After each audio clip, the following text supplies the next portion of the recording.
नमस्कार, चतुर्दिशा टाइम्स में आपका स्वागत है। आज हम पहुंचे हैं ऊंचा माजरा और जानते हैं ये माजरा क्या है।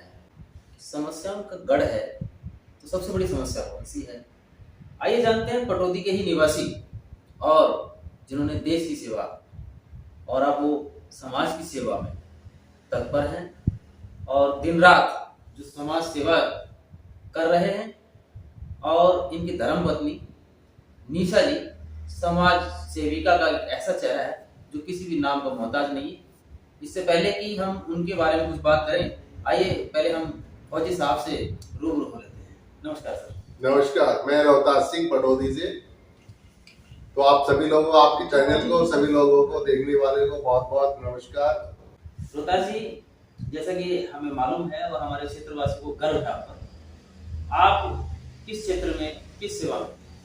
मैं आर्मी पोस्टल सर्विस में 20 साल तक सेवा की। उसके बाद वहां से आने के बाद 2008 से और 2023 तक डिपार्टमेंट ऑफ पोस्ट में डिविजनल हेड मैंने काम किया।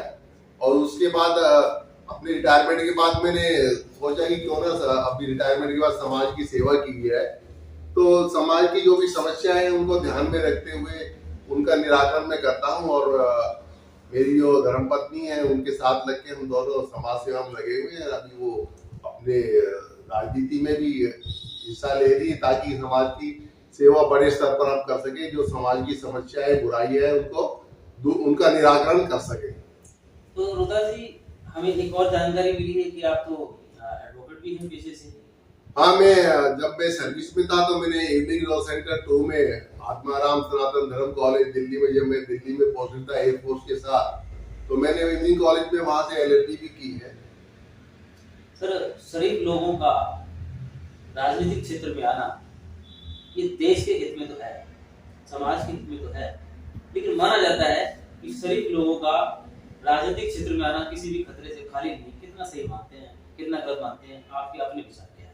देखो, जिंदगी एक बहुत बड़ा चैलेंज है, तो हमें चैलेंज को स्वीकार करना चाहिए और उनको स्वीकार करके हम समाज सेवा कर सकते हैं। अगर हम डरेंगे तो हम कुछ नहीं कर पाएंगे। और हमने तो जो फौज पे बॉर्डर पे रह के देश की सेवा की है, तो ये तो शहर के बीच में रह रहे हैं, तो हम अच्छे तरीके से, हमें पता है कैसे समाज की सेवा करनी, कैसे समस्याओं का निराकरण करना है, और हम कर रहे हैं और करते रहे। तो आप क्या संदेश देना चाहेंगे सरकारों को और देश के मतदाताओं को? हम अपनी सरकार को, मतदाताओं को यही संदेश देना चाहते हैं कि जो हमारे किसान और जवान जो हैं वही देश के पिलर्स हैं, उन्हीं के बल पे देश आगे बढ़ता है। जो अन्नदाता है वो किसान है, और जो देश की सेवा, जिनके बलबूते पर हम रात को आराम से सोते हैं और देश की सुरक्षा जिनके हाथ में है, उनके लिए हमें बहुत कुछ सरकार को भी करने की जरूरत है। हमें हर नागरिक को उनका सम्मान भी करना चाहिए अपने फौजियों का, ताकि वो उनको अच्छा मोटिवेशन मिले और देश की सेवा अच्छे तरीके से कर सके। उनके बलबूते पर ही हम वो बेचारे रात को ठंड में माइनस टेम्परेचर में 20-20, 25-25 में देश की सेवा करते हैं। उनके बलबूते पर ही हम रात को रजाई तान के सोते हैं। उन देश की सुरक्षा उन्हीं के हाथ में है, तो हमें उनका सम्मान करना चाहिए और हर तरीके से उनका सहयोग करना चाहिए। सर, एक अग्निवीर योजना चली है, तो आप इसको किस नजरिए से देखते हैं? क्या लगता है आपको? ये जो अग्निवीर योजना जो सरकार ने चलाई है, ये बिल्कुल ही बेकार और नकारा एक तरीके से स्कीम है। इसने मतलब फौज के फौजियों को, नए जवानों को बिल्कुल डेमोरलाइज कर दिया है। जो फौजी आदमी अग्निवीर कोई शहीद भी हो जाते हैं, ना उसे कोई शहीद का दर्जा दिया जाता है, ना उसको कुछ आर्मी ग्रुप के पैसे दिए जाते हैं, और ना उनको कोई ऐसी सुविधा दी जाती जो एक फौजी शूरवीर को दी जाती, जो बिल्कुल गलत योजना है। इस सरकार को इसको खत्म करके और जो पुरानी फौजियों की जो सर्विसिंग थी वो उनको बहाल करना चाहिए। आपने अपनी धर्मपत्नी को राजनीतिक क्षेत्र में उतारा, तो इसके पीछे क्या धारणा थी? क्योंकि लोग जो है राजनीति को बहुत अच्छा नहीं मानते। ऐसा नहीं, राजनीति बहुत अच्छा फील्ड है, इसमें रह के लेडीज को भी आगे आना चाहिए। सबको बराबर का अधिकार है, संविधान ने लेडीज और जेंट्स को सबको बराबर का अधिकार दिया है। अभी तो हमारे आर्मी में भी लेडीज खूब जा रही है और बहुत अच्छी परफॉर्मेंस कर रही है। ऐसी कुछ नहीं है, किसी क्षेत्र में लेडीज कम नहीं है। तो बहुत सी लेडीज जो अभी देखो, ओलंपिक में वो लड़की जो क्या नाम है उसका, उसने 2 ब्रॉन्ज मेडल लिए तो देश का ऊंचा नाम किया है। तो लेडीज भी किसी मामले में कम नहीं है। तो राजनीति के क्षेत्र में भी ये रह के बहुत अच्छा काम कर सकती हैं और कर रही हैं। तो सर, अपने जो क्षेत्रवासी हैं पटौदी, बहुत बड़ा क्षेत्र है, तो आप अपने क्षेत्रवासियों को निशा जी के लिए क्या अपील करना चाहिए? अपने क्षेत्रवासियों को हम ये अपील करेंगे, इनको अच्छे से ज्यादा मतों से विजयी बनाए, ताकि ये अच्छे तरीके से अपने पूरे इलाके की डेवलपमेंट के लिए अच्छी योजनाओं से देश का, पूरे इलाके का, पूरे विधानसभा क्षेत्र का डेवलपमेंट कर सके और जो भी समस्याएं उनका निराकरण कर सके।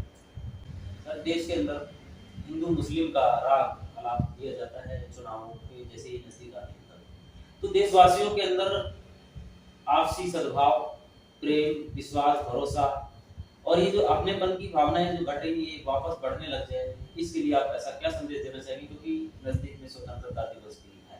मैं सभी अपने देशवासियों को, अपने क्षेत्रवासियों को संदेश देना चाहूंगा कि हम हिंदू मुस्लिम सब भाई इस देश के नागरिक हैं और संविधान ने हम सबको बराबर का अधिकार दिया है। हमें भाईचारे से एक दूसरे के मतलब पूरक बन के रहना चाहिए। एक दूसरे के जो त्योहार है उनको मिलजुल के मनाना चाहिए और भाईचारे की भावना से रहना चाहिए, ताकि हम देश को आगे बढ़ा सकें। ये थे हमारे साथ में रोहतास जी। आपने रोहतास जी के विचार जाने, रोहतास जी के व्यक्तित्व के बारे में जाना और उनके माध्यम से हमने उनके क्षेत्र में किस प्रकार का नेता होना चाहिए ये जाना। अब हम अगली मुलाकात कराने जा रहे हैं, जो हमारी संवाददाता रिमन आपको निशा जी से, हमारे संवाददाता रिमन से खास बातचीत आप देखेंगे। नमस्कार, चतुर्थ दिशा टाइम्स में आपका हार्दिक स्वागत है। मैं रिमन आज आपको लेकर आई हूँ विधानसभा क्षेत्र पटौदी में, जो कि हमारे साथ जुड़ चुकी है निशा जी। तो आइए इनसे बात करते हैं, उनका पॉलिटिक्स में आने का मेन उद्देश्य क्या है और इनके बारे में जानते हैं। नमस्कार मैम। नमस्कार आपको और आपके चैनल को। जी मैम। आप चैनल के दर्शकों को सभी को नमस्कार। जी मैम। मैम, सबसे पहले आप अपना परिचय दीजिए कि भाई आप कहाँ से उठे हो, यहाँ तक पहुँचे हो, राजनीति में आने का आपका मेन उद्देश्य क्या है? मैं पटौदी की रहने वाली हूँ। जी मैम। नाम मेरा मतलब पटौदी से पढ़ाई शुरू की थी मैंने, उनके साथ रहे, वहाँ बाहर भी पढ़ाई हुई मेरी जी। और फिर पटौदी में भी पढ़ाई हुई है मेरी। लोगों के साथ मिलना जुलना हुआ, उनकी समस्याओं को सुनना, ये मेरा स्कूल टाइम से चल रहा है। मैं स्कूल टाइम से ही करती आई हूँ बच्चों के साथ। अपने माँ बाप से जो सुना मैंने, आसपास जो मैंने सुना, तो मैं लोगों के साथ मेरा ये रहा कि मैं इनकी समस्याएं हल करूँ, इनके बारे में ये करूँ। मम्मी पापा से भी मैं बात करती थी, उनकी ये समस्याएं हैं, उनको ऐसा करना चाहिए, उनको वो करना चाहिए। जैसे जैसे मैं बड़ी हुई हूँ तो मेरा ये पैशन बन गया, तो मैं ये करना चाह रही थी कि मैं लोगों का कुछ करूँ सकूँ, लोगों के लिए मैं कुछ कर सकूँ। इसलिए मैंने लोगों से बातचीत शुरू की, खास तौर पे मैंने लेडीज के लिए, औरतों के लिए। जैसे कि मैम आपने डोर टू डोर, घर घर जाके लोगों के विचारों को सुना, उनकी समस्याओं को सुना, तो आपको मैम विधानसभा क्षेत्र में ऐसी कौन सी समस्या लगी जो कि उसका जल्द निवारण होना चाहिए? देखो, मैं रोज जा रही हूँ, मुझे लोगों ने बोला कि देखो सड़कें टूटी पड़ी है। पहले बात तो सड़कें टूटी पड़ी है, सड़कें है ही नहीं, पानी भरा पड़ा है उन पे। तो ये कोई मतलब आने जाने का कोई रास्ता नहीं है। लोगों की सबसे बड़ी समस्या है रोड, जी, सड़कें। और दूसरी बात, उनमें सिविल खुले पड़े। जो सिविल खुले पड़े उनमें तो कितना ये है कि छोटे बच्चे भी वहाँ घूमते हैं, घर के सामने सिविल के ढक्कन नहीं है, पता ही नहीं चलता। मक्खी मच्छर मतलब सब तरह की बीमारियां वहाँ फैलती है। कूड़ा करकट तो इतना है कि वहाँ से निकलने का, जाने का मन ही नहीं करता। इतनी समस्याएं तो बहुत है, बताने वाले तो बताते हैं कि बहुत ज्यादा समस्या। मैं देखती हूँ, मेरा तो एरिया ये है, मैं इस क्षेत्र की रहने वाली हूँ, मुझे यहाँ का हर चीज का पता है। पानी की समस्या है तो लेके गंदगी इतनी ज्यादा है, बस पानी की समस्या है, गंदगी की समस्या है, ये तो आपने देखा ही होगा। अभी बिलासपुर का ही मामला ले लो, कल परसों अभी बारिश का जो टाइम था, इसमें बिजली की तारें नंगी टूटी हुई पड़ी थी, उसमें देखो एक हादसा हो गया। वो हादसा ऐसा कि इसकी भरपाई नहीं कर सकता कोई भी। तो ऐसा इस देखना चाहिए लोगों को, लोग क्या करेंगे, विभाग को देखना चाहिए। इसलिए उनके उसमें आती है भी देखें क्या हो रहा है क्या नहीं हो रहा है। उनका देखने ना देखने से क्या मतलब, उसी की तो जान चली गई, किसी की तो जान चली गई है। विधानसभा क्षेत्र की जनता जनार्दन आपको सेवा का मौका देती है, तो महिलाओं के लिए आप क्या करना चाहोगे? क्योंकि महिलाएं आजकल नाइट को भी जॉब करती हैं और उनको बहुत सारी प्रॉब्लमों का सामना करना पड़ता है। देखो महिलाओं के लिए सबसे पहले तो घर से बाहर जाती है, शाम को किस टाइम आती है, हाँ जी, सुबह का टाइम भी होता है, शाम का टाइम भी होता है, रात का टाइम भी हो जाता है। हाँ जी। तो उनके लिए पहले तो अपने एरिया में सीसीटीवी कैमरे होने चाहिए। जी जो अभी देखो आपका पुरुष प्रधान देश है, इसमें लड़कियां ज्यादा पढ़ी लिखी है, मुझे लगता है लड़कियां ज्यादा पढ़ी लिखी है, वो तो ज्यादा पढ़ी लिखी है। तो मैं ये चाहती हूँ कि वो जो लड़कियां घर से बाहर नहीं जाना चाहती है, जो घर में रह के काम करे, वो घर में भी रह के काम कर सकती है। ऐसा कुछ करूँ जो उनके लिए घर में रह के भी एक आमदनी का साधन हो सके। जी। और कुछ औरतें जैसे भी फैक्ट्रियों में जाके कोई सिविल ये अपना कुछ कर रही है या अपना जो भी कुछ बाहर कुछ भी करना चाहती है, सब समस्याएं वो बोल नहीं सकती, बता नहीं सकती अपनी समस्या के लिए। मैं एक महिला होने के नाते मैं ये सब बातें समझ सकती हूँ और उनके साथ भी मैं जाती हूँ, उनकी समस्याएं सुनती हूँ, जो मुझसे बन पड़ता है मैं वो करती भी हूँ। लेकिन ये समस्याओं का समाधान नहीं है। अगर मैं यहाँ मुझे सरकार मौका देती है तो मैं महिलाओं के लिए कुछ अच्छा करके दिखाऊंगी और उनको ये बताऊंगी कि देखो एक महिला होने के नाते मैं क्या कुछ महिलाओं के लिए कर सकती हूँ। जगह जगह पे ठेके खुले हुए, जो आदमी 300 रुपए कमा के लेकर आता है वो शाम को क्या लेके जाएगा घर में? बच्चे स्कूल में नहीं जाते, जिस घर का माहौल ऐसा होगा उस घर के बच्चे पढ़ेंगे क्या? आप बताओ, उस घर के बच्चे पढ़ेंगे? बिल्कुल नहीं पढ़ेंगे। वो गलत दिशा में जाएंगे, वो गलत दिशा में जाएंगे तो क्या अपराधी बनेंगे और अपराध करेंगे वो। और ये नशा होगा तो हाँ, और अभी क्या है, ये जो बीड़ी सिगरेट के जो छोटे छोटे बच्चे जो कागज उठाते हैं, वो बच्चे भी बीड़ी सिगरेट से नशा करते हैं। मैं तो यही देखती हूँ, उनको धमकाती भी, मैं तो रोड पे गाड़ी खड़ी करके उनको धमकाती रहती हूँ। निवारण दे रही है। देखो जी, अभी देखो मौजूदा सरकार ने बिल्कुल इनके लिए कुछ नहीं किया है, ना बिल्कुल इनकी तरफ ध्यान ही नहीं दिया। अगर तो अभी इस बार कांग्रेस आएगी और पूरा बहुमत से आएगी तो हम इसके बारे में सोच सकते हैं, हम इनके लिए जरूर आवाज उठाएंगे, इनके लिए कुछ ना कुछ करेंगे ताकि ये नशा खत्म हो जाए, बच्चे आगे बढ़े। और 10-10 कदम पे ठेके खुले हुए, बच्चों का क्या है, वहाँ बच्चे भी खड़े होते हैं, बड़े भी खड़े होते हैं, जो पी भी रहे हैं वो देख भी रहे हैं, तो बच्चे क्या सोचेंगे, बच्चे क्या करेंगे? बच्चे तो ये देखेंगे ना जो बड़े करते हैं वही करेंगे। हाँ जी। बच्चों का ध्यान ना पढ़ने में लगता है, ना किसी और चीज में लगता है, ना खेलकूद में लगता है उनका ध्यान, वो सिर्फ देखते हैं, ठेके के पास खड़े रहते हैं, क्या बोलते हैं, पूरी टोली की टोली खड़ी होती है, उनकी बातें सुनते रहते हैं, उनका वो करते थे। तो बच्चों का क्या, बच्चे तो देखो एक कोरा कागज होते हैं, उनको करने के लिए क्या चाहिए, वो तो जैसे देखेंगे वैसा करेंगे। तो मेरा मतलब ये है कि ये मौजूदा सरकार इस ओर बिल्कुल ध्यान नहीं दे रही है। अगर हमारी सरकार आई इस तरफ तो हम इस चीज पे ध्यान देंगे और इसको सोच कर देखो, आप तो सोच के देखो कितना मतलब लगता है। पटौदी विधानसभा क्षेत्र में बहुत सारे कैंडिडेट आए हुए हैं और सभी अपनी जितनी शक्तियां हैं वो लेके और यहाँ जनता के ऊपर इफेक्ट डाल रहे हैं। तो आप आपके अकॉर्डिंग मैम उनसे आप कैसे अलग समझते हैं? देखिए, लोकल रहने वाली हूँ, यहाँ की हर समस्या को पता है, मैं आती जाती रहती हूँ।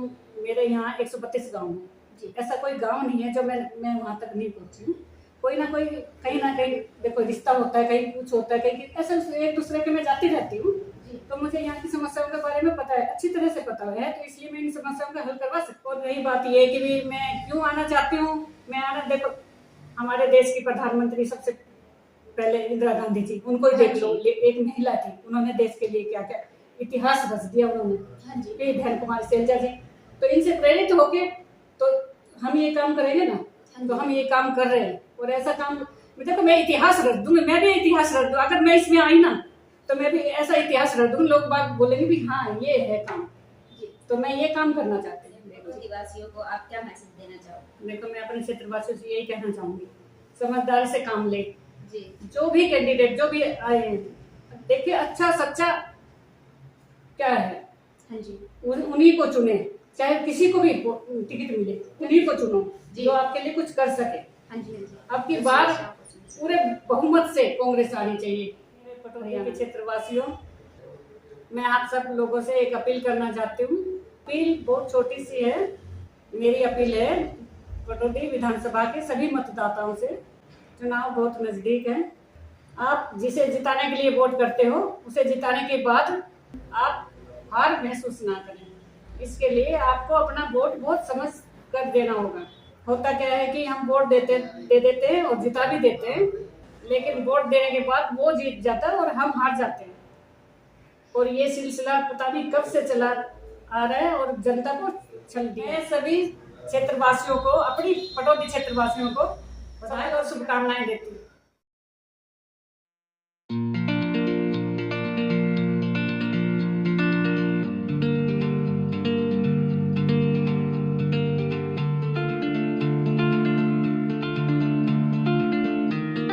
सारे अपडेट्स के लिए सब्सक्राइब करें और बेल आइकन को क्लिक करें।